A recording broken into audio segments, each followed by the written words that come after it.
JAMB just concluded the 2025 JAMB policy, where a lot of things were discussed, and I must confess to you that some things were added, some things were also taken away, and there is a need for we to get ourselves familiar with everything that happened in this meeting, and that is the purpose of this video. Welcome to my channel once again. If you have not subscribed, you want to do that right away, because every video I'm going to be creating would surely be an educative one, and also would help every student to make the best decision as regards securing admission this year. So if you're a parent, if you're a student, you want to hit the subscribe button and also switch on your notification bell. Now, I'm just going to give you the summary of everything that happened in this policy, and we are also going to be looking at some statistics so we could understand what it really is. Cut-off marks, the top 10 most sought after school, the numbers and all of that. They are very much more needed for we to know, so we could understand how the admission process will go this year.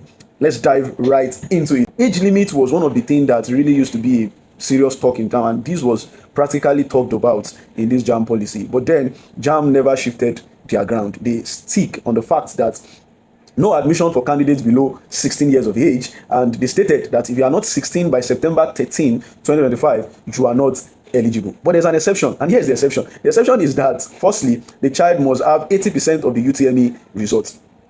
Secondly, 80% of the post-UTME result. Thirdly, 80% in SSE. That is, there must also be an exceptional SSE result. So it is not even about the JAMB result alone. Rather, the SSE and the post-UTME is also very much involved. Now, this is where most of you are actually waiting for. The new ranking system that was introduced. This is one of the new things that was practically added to what has not been done before, where JAMB stated that, okay guys, enough of just you seeing your JAMB results. We are going to be doing it in a ranking format, right? That is, in every original JAMB result, we are going to be telling students where they fall to in terms of the ranking. And this was where they made example of a student who had 370, who is ranked 16th out of the whole 1.9 million plus that did the exam, close to 2 million that did the exam. I don't know if you get that, but let me break it down much more better. Now, you remember when we were in secondary school, when they say, what is your position? You said you carry first, you carry third, you carry fourth. Like, perhaps out of like 30 students, you are the fourth in the class. Same approach is what JAMB has brought to their result system, right? Where they practically said that, we are not just going to be concerned about the result again. It's seeming as if majority of parents are always carried away that their chaps are 320, 380. Now, it is not by what your child actually have. It is by the number of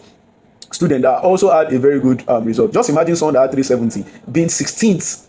That is, first 15 have something that is higher, or have a JAMB score that is higher than the students that had 370, which is in the 16th position. I want to believe that is clear, right? Now, let's dive into the next thing that is also a very, very important thing, where JAMB practically published a list of the top 10 students in this current 2025 JAMB exam, where Chinedu Christian was practically the first at 375, which was the highest for 2025 JAMB exam. Interestingly, he's applying to Unilag and is wanting to study mech engine. Now, out of all these top 5, one thing I just typically just observe is the fact that, one, out of the top 10, we have only one female. That's one. That is, the remaining students are actually male. No issues with that, right? But then you also want to note that majority of these students actually put Unilag as their first choice. That simply means Unilag is their first choice, right? The third thing we also need to put to consideration is majority of them actually apply for mechanical engineering. I really don't understand what is happening there, why students are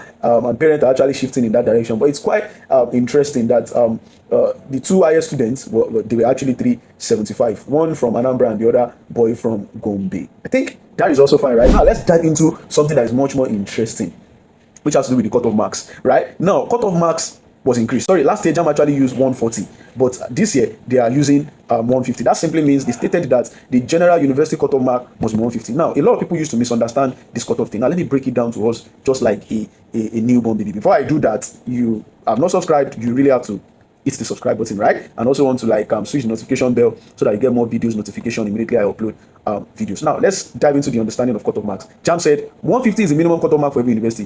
What that simply means is that no university, including private, will go below 150. It does not mean that if you have 160, you should be happy that you can apply to some university. No, because there's 3 types of cut-off mark. There's JAMB cut-off mark, there is school cut-off mark. That is, after JAMB cut-off mark, every university will use what JAMB has stated to peg their own cut-off as well, right?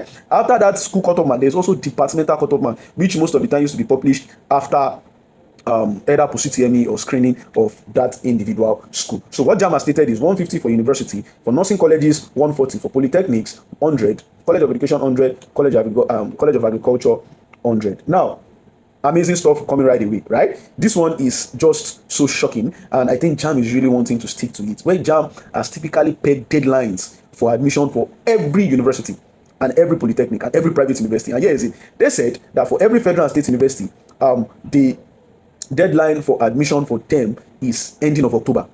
For private university, ending of November. For polytechnics, ending of November, ending of December. For nursing college of education, ending of December. This is actually a good development, but where I feel there will be an issue with this development is the situation where there is also strike and all that kind of disrupts the calendar, and most schools are not even able to meet up with some of these deadlines. We hope also will not interrupt the plan. And the shocking thing is that the JAMB also stated that if you don't accept your admission within 4 weeks of you being offered admission, it will be revoked. That simply means you have 4 weeks to accept your admission. And remember that JAMB has stated quite different policy that has actually changed as regards accepting admission. You have to be using, now you have to use your SIM to accept admission. So if you don't have that, you have to explore the second alternative, which is by going to a CBD center and filling a template 006 form. I think I dropped that video just some days back on my YouTube channel. You can just go check out that process. Now let's get into where it gets interesting. I deliberately reserved this particular one for the last, right? Because it's something we should really look at.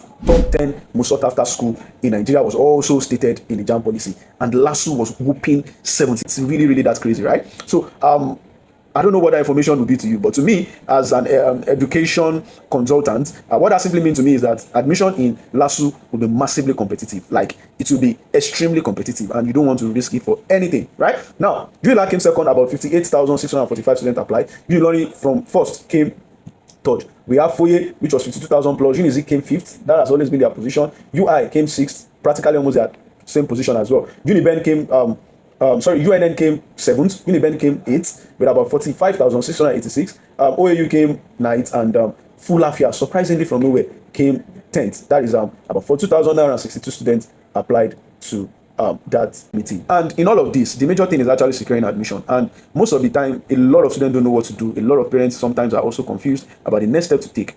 Now, in all of this, the most important thing is that admission is being secured, right? And one thing I've realized is that it is not even about JAMB score. It is not even about what you have in your JAMB exam that mostly used to determine securing admission. Rather, it is about you understanding how the system works and you having enough quality information that will help you make the best decision. That is why I've created what I refer to be the admission consultation guide. And now what I do in the admission consultation guide is that I help parents and students make the best decision. I guide them all through for about 3 to 4 months so they won't make mistake in this process of securing admission. Because one thing has always been happening over the years, students would make mistake. Why? Because they don't understand how the system works. Parents will make mistake because they don't understand how the process works. And that is where I come in to help you make sure you are being properly guided about how admission will be gotten. And of course, it is always a success. I have helped over 100 students, guided over 100 students to secure admission to study their dream course in most of the respective tertiary institutions in Nigeria. If this is what you want for your child, for your boy, for your girl,